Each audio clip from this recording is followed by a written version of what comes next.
Très ravi de vous retrouver pour ce nouveau numéro des Zoom Eco Live, un magazine qui traite différents sujets d'actualité économique. Mesdames et messieurs, merci de rester fidèles à ce programme. Au cours de cette édition, nous reviendrons sur l'évolution des produits miniers sur les marchés internationaux. Nous ferons également un tour dans certains marchés de la capitale qui sont laissés rendre compte des différents prix des fruits et légumes. On démarre tout d'abord avec les nouvelles en bref et on se retrouve tout juste après pour la suite.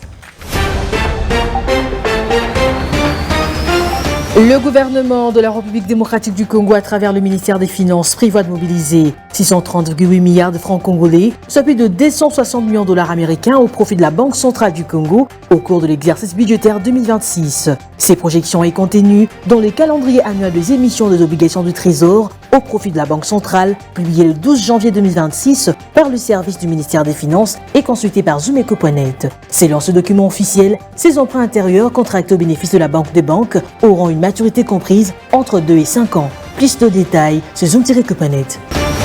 La tendance générale de principaux produits miniers exportés par la République démocratique du Congo demeure orientée à la hausse sur le marché international pour la période du 19 au 24 janvier 2026, selon les projections publiées par la Commission nationale de mercurial du ministère du Commerce extérieur. D'après ces données officielles, le cuivre, principal produit d'exportation minière du pays, devrait poursuivre sa dynamique positive. Il est projeté à 13 179 $ à la tonne contre 12 874 $ une semaine plus tôt, soit une augmentation hebdomadaire de 305 $ correspondant à une hausse de 2,37%. Plus de détails sur Zoom-Co.net. L'étain, l'un des principaux produits miniers exportés par la République démocratique du Congo, a connu une hausse spectaculaire de son prix sur les marchés internationaux au cours de la semaine du 19 au 24 janvier 2026, selon les projections de la Commission nationale de mercurial du ministère du Commerce extérieur.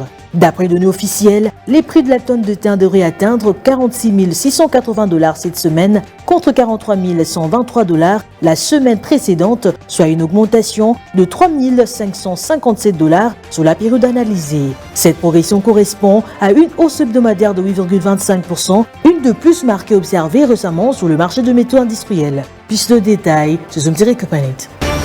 Le secteur postal chinois a consolidé sa position de géant mondial de la logistique en 2025, affichant une croissance soutenue de son volume d'activité et de ses revenus. Selon les données dévoilées lors de la conférence nationale sur le travail postal 2026, tenue récemment, le secteur a traité 216,5 milliards de colis sur l'ensemble de l'année écoulée, enregistrant une hausse annuelle de 11,5%. La livraison express, moteur de cette expansion, a vu son volume bondir à 199 milliards de colis, soit une progression remarquable de 13,7% par rapport à l'année 2024. Plus de détails sur Zoom-Co.net. Il est temps de recevoir sur ces plateaux Judith Tunamaka qui revient sur l'évolution des produits miniers sur les marchés internationaux du 19 au 24 janvier 2026. Elle sera avec nous pour les comptes de sa rubrique Les chiffres clés.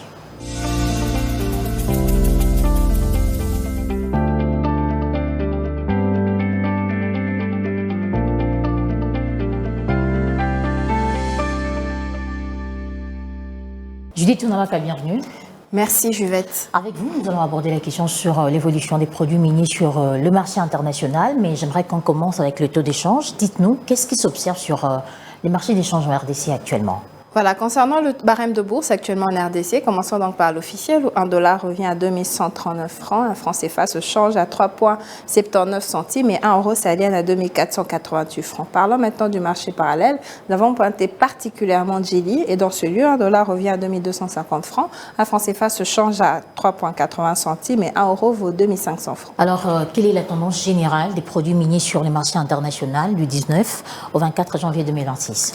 La tendance générale des produits miniers sur le marché international se présente comme suit. On commence par le cuivre qui est passé de 12 874 $ américains la tonne à 13 179 $ américains la tonne, comme pour dire une augmentation hebdomadaire de 305 $ américains correspondant à une hausse équivalent à 2,37%. L'or est en augmentation également de 147 $ le gramme et il vient de 143,83 $ américains le gramme, soit une hausse de 3,17 $ équivalent à 2,20% en variation hebdomadaire au courant de cette période. Et ce n'est pas tout, on va poursuivre avec les autres produits miniers exportés de la République démocratique du Congo, dont l'État qui passe de 43 123 $ la tonne à 46 680 $ américains la tonne au courant de cette échéance, c'est-à-dire du 19 au 24 janvier 2026, soit une augmentation de 3 557 $, équivalent à 8,25% sur le marché international. Et on poursuit avec le cobalt en augmentation également de 53 580 $ américains la tonne et il vient de 53 534 $ américains la tonne, soit une progression marginale de 46 $ américains correspondant à 0,09%. Le zinc passe de 3 133 $ américains la tonne à 3 177 $ américains la tonne au courant de cette échéance dont nous parlons et pour la variation, il est en augmentation de 44 $ américains, soit 1,40% sur la période considérée. Et que dire des autres produits à évolution croissante durant cette échéance? Concernant les autres produits à évolution croissante sur le marché international, je cite le pétrole brut qui a affiché une évolution positive au courant de cette période. Le baril s'est négocié à 61,5 $, enregistrant également une hausse hebdomadaire de 1,6% et cette progression modérée intervient donc dans un contexte de rééquilibrage du marché pétrolier, le marché marqué par des ajustements de production et une demande notamment mondiale jugée globalement stable. Et ce n'est pas tout, on prend l'argent qui affiche également une évolution positive passant de 255 à 277 $, américains le kilogramme. Les lingots d'or d'aluminium suivent également la même tendance haussière avec une augmentation de 1432,60 $ américains à 1498,75 $ américains la tonne au courant de cette période. Judith, qu'en est-il des produits miniers observant une baisse ainsi que ceux à évolution stable? Poursuivez. Voilà, on commence par le nickel qui recule de 16 327,25 $ américains la tonne à 15 543,05 $ américains la tonne, traduisant un réfléchissement de la demande ou un ajustement sur le marché international. Le germanium est en stabilité de 5 343,75 $ américains le kilogramme. Le tantal en stabilité de 289,3 $ le kilogramme. Et le concentré de niobium qui est en stabilité de 5 595,80 $ américains la tonne. Merci d'avoir été avec nous sur ces plateaux. C'était un plaisir, Juvette. La République démocratique du Congo prend part à la 56e réunion annuelle du Forum économique mondial qui se tient à Davos du 19 au 23 janvier 2026 sous les thèmes « Un esprit de dialogue ». Pour en parler, Gardi Diana sera avec nous dans quelques instants.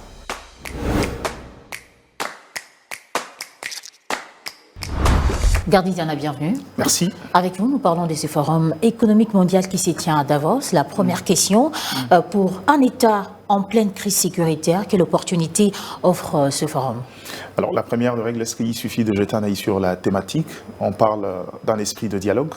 Certes, ce n'est pas forcément dans l'orientation sécuritaire comme c'est le cas pour la RDC, mais la RDC depuis toujours est une plaque tournante quand il s'agit des questions économiques au niveau mondial. Certes, on est encore au niveau de l'exploitation, particulièrement de nos ressources, mais la RDC a toujours joué un rôle important dans différents secteurs. L'opportunité qui se présente pour nous autour de ce forum, où d'ailleurs le chef de l'État fait son déplacement depuis hier dimanche, c'est justement continuer cette visibilité de la République démocratique du Congo. Rappelez-vous que depuis toujours, la RDC aujourd'hui a utilisé ces ressources qui sont des éléments vocationnels de puissance comme levier pour pouvoir résoudre la crise qui est à l'Est. Et donc dans ce contexte-là, il y a lieu de pouvoir fédérer toutes les forces en présence, question de pouvoir définir une target qui nous permettra aujourd'hui de quitter cet état de nonchalance, mais aussi aller vers les nouveaux paradigmes, j'ai envie de dire, bénéficier de l'implication. C'est 60 chefs d'État, plus de 2500 participants, notamment des décideurs économiques. Et aujourd'hui, c'est une plateforme qui offre à la RDC la possibilité de parler de l'État congolais, parler des difficultés qu'on a aujourd'hui en termes sécuritaires, mais surtout de s'ouvrir au monde, notamment dans les collaborations au niveau économique. Question de nous permettre d'avoir le moyen de notre politique, mais aussi faire développer, parce que la question de la guerre n'empêche pas qu'on puisse travailler pour développer et résoudre le problème sociaux de ce pays, surtout que déjà, en termes de crédibilité sur l'espace international. On a réussi de la plus belle manière avec la reprise des programmes des facilités élargies de crédit avec le Fonds monétaire international. Donc les opportunités, il y en a plusieurs, mais particulièrement rendre visible à la RDC aujourd'hui qui a besoin de franchir un palier, notamment sur le marché international. Alors, quelle solution la République démocratique du Congo apporte-t-elle à cette messe économique? Aujourd'hui, la plus grande solution que la RDC apporte, ce sont ces matières stratégiques. Vous êtes sans ignorer qu'aujourd'hui, c'est la plus grande ressource, le don béni de la RDC, qui aujourd'hui tient d'ailleurs l'essentiel de l'économie. Mais au-delà de ça, il ne faut pas oublier, la RDC est un agent inconditionnel de la transition énergétique par ces matières-là, mais également de la sauvegarde de l'environnement, au regard de notre statut, d'ailleurs la définition de pays solution qu'on nous a accordée depuis les différentes rencontres de la COP.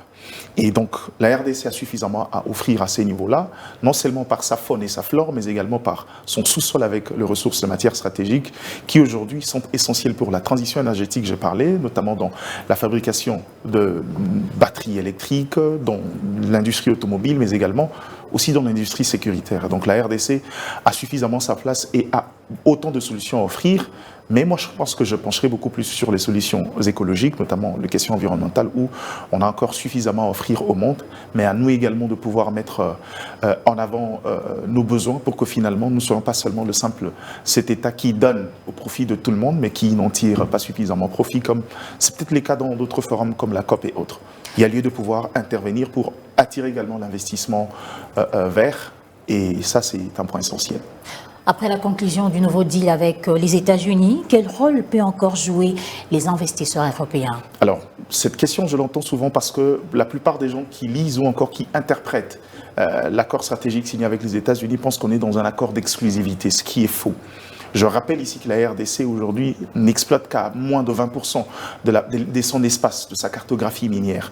Donc s'il faut parler des matières stratégiques, s'il faut parler de nos ressources naturelles, on a encore suffisamment à offrir à qui que ce soit. Et encore les gens le disent, quand on pose la question quel rôle l'Europe peut jouer encore, il y a encore des passerelles, il y a des investisseurs européens ici. Il ne faut pas oublier que dans le secteur minier, certes, les Canadiens, les Chinois et quelques sociétés américaines dominent, mais il y a quelques sociétés européennes où encore il y a des intérêts européens dans ces franchises-là. Et donc encore une fois de plus, la RDC met l'accent sur le multilatéralisme. Donc la RDC n'a jamais fermé. Certes, on va dans un deal avec les États-Unis, mais cela ne nous empêche pas de pouvoir aller chercher l'investissement étranger, même au niveau européen. Question de faire croître notre marché, c'est l'essentiel pour nous aujourd'hui. Donc je crois que l'Europe a encore un rôle à jouer, surtout que pour les questions sécuritaires, on attend également beaucoup de l'Europe, qui du reste a aussi joué à un moment donné de l'histoire le mauvais rôle. C'est également une occasion pour l'Europe de pouvoir se racheter, mais dans ça, il faut rappeler également que la RDC aussi a une responsabilité en tant que pays membre non permanent du Conseil de sécurité des Nations Unies, c'est de faire valoir aussi la voix des autres États africains pour qui on est devenu également un porte-étendard au niveau de l'échiquier international. Merci Gardi pour votre disponibilité. C'est à moi de vous remercier. Suivez-moi tout le jour à travers Zoom Wende sur Zoom Eco Live. Abonnez-vous sur notre chaîne YouTube. Zoom Eco Live, la référence de l'actualité économique en RDC. Comme annoncé dès l'entame de cette édition, Zoom Wende nous amène faire un tour dans certains marchés de la ville-province de Kinshasa. Question de faire le constat sur les différents prix des fruits et légumes. Et ce sera avec Naomi Kandé. Suivez ces condensés.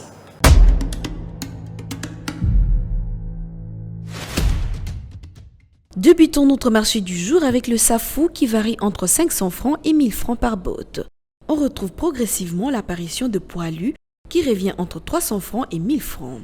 Comme légumes, on retrouve le pointe noire sur le marché de Kinshasa à 1000 francs la botte. L'oseille, connue sous le nom de ngaï en lingala, coûte actuellement 500 francs.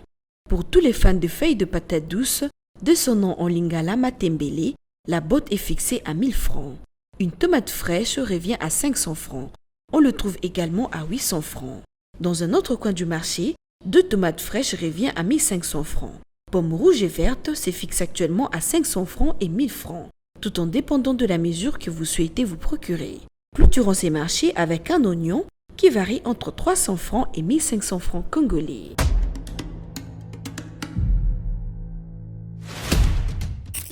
Les rendez-vous économiques, c'est dans l'agenda sur Zoom Eco Live. Abonnez-vous sur notre chaîne YouTube. Zoom Eco Live, la référence de l'actualité économique en RDC. Mesdames et messieurs, notons cette fois-ci les grands rendez-vous économiques prévus cette semaine en RDC dans la rubrique Agenda avec Adassa Grasse.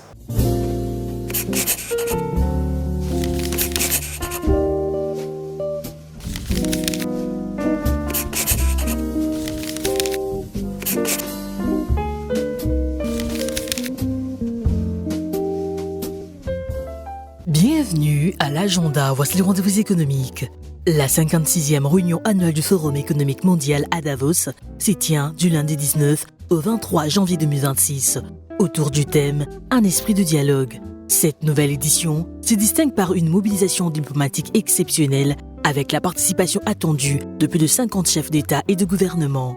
À présent, notons que le Forum africain de l'économie sociale et solidaire débute du 20 au 24 janvier 2026 sous les thèmes « L'économie sociale et solidaire, moteur de transition, d'inclusion et de convergence en Afrique ».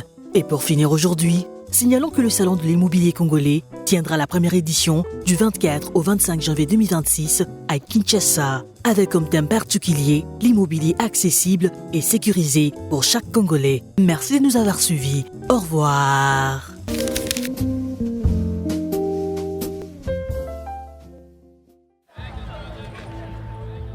C'est art de se tirer d'affaire, de faire face à la crise, de bricoler, de trouver des solutions avec ce qu'on a sous la main. Un art dans lequel les Congolais ont développé un savoir-faire particulier. Article 15. Débrouillez-vous pour vivre. Pour ce nouveau numéro, Article 15 nous retrace le parcours d'un vendeur de Malewa qui a accepté de partager son expérience avec nous. C'est un reportage réalisé par Junior Bolamba.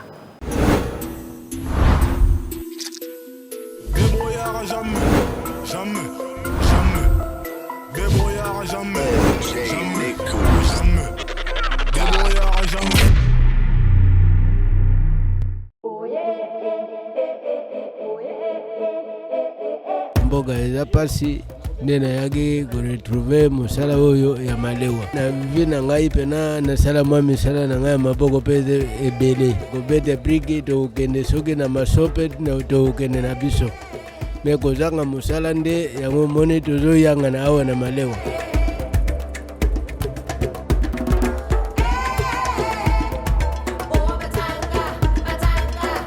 Lambaka nazokata bafufu bato basoya bazosomba basole bazokende na bango biloko so etikali neti bamisuni po misuni mingimingi ezalaka nango mpena mwa bien so etikali totiaka yango na congélateur neti oyo ekufaka ngai wana tobombaka yango te wana nde toliaka na biso yango.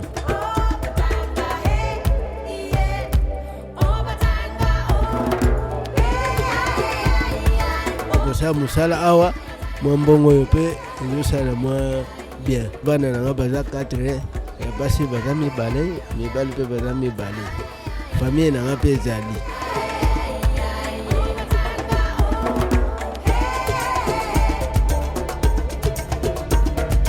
ndeko nanga mwasi ndeko nanga mobali conseil oyo nakokopesa bango eza conseil ndenge biso tozobundana boye moyo kovanda na ndako eza te soki avandi na ndako bon motema ekozala ye mibale soit akeki kuluna soit akeki koyiba soit akeki kosala mwa likambo moko oyo eza ke bapara moye basepela eza te.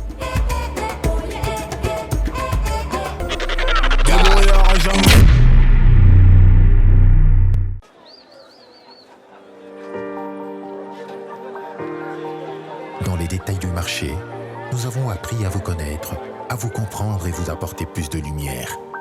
Désormais, avec vous, c'est parti pour un voyage de rêve vers une destination meilleure. Ensemble, découvrons le civisme fiscal et la bonne gouvernance dans la gestion de la Respublica grâce au décryptage de l'actualité économique du pays avec des chiffres clés. Avec une équipe de professionnels, découvrez le quotidien des Congolais en exclusivité à travers des dossiers et analyses approfondies. Zoom Eco TV, la référence de l'actualité économique en RDC. Et voilà, c'est la fin de ce magazine Zoom Eco Live, consacré essentiellement à l'actualité économique. Mesdames et messieurs, merci à vous de l'avoir suivi et on se retrouve très prochainement.